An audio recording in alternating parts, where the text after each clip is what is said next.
ঋতু পরিক্রমায় চলে আসলো শীত, আর এই শীতে পরিবেশগত পরিবর্তনের সাথে সাথে ত্বকেও চলে আসে নানান ধরনের জটিলতা। ত্বক হয়ে যায় রুক্ষ, অমসৃণ ও শুষ্ক, এবং এই ত্বকের জন্য প্রয়োজন ত্বকের সঠিক যত্ন এবং জীবনযাত্রার সামান্য কিছু পরিবর্তন।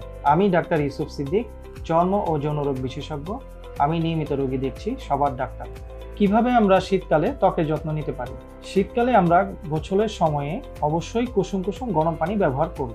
শীতকালে প্রতিদিন সাবান ব্যবহার করা জরুরি নয়। শীতকালে প্রতিদিন সাবান ব্যবহার করা যেতে পারে শুধুমাত্র শরীরের ভাঁজগুলোতে। এছাড়া আমরা সাবান ব্যবহারের ক্ষেত্রে অবশ্যই একটা কথা মনে রাখবো, যেসব সাবান ফেলে রাখলে সাবানগুলো ফেটে যায়, সেই সব সাবানে পর্যাপ্ত পরিমাণ ফ্যাট এবং গ্লিসারিন নেই। এই জন্য আমরা সাবান ব্যবহারের ক্ষেত্রে অবশ্যই পর্যাপ্ত ফ্যাটযুক্ত এবং গ্লিসারিনযুক্ত সাবান ব্যবহার করব।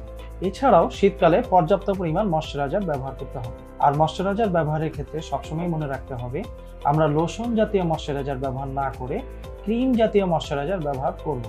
এবং ময়শ্চারাইজার ব্যবহারের ক্ষেত্রে গোসলের পরে ভেজা ভেজা অবস্থায় অবশ্যই আমরা 3 মিনিটের মধ্যেই ময়শ্চারাইজার ব্যবহার করব। আর এভাবেই আমাদের রুক্ষ ত্বক হয়ে যাবে প্রাণবন্ত।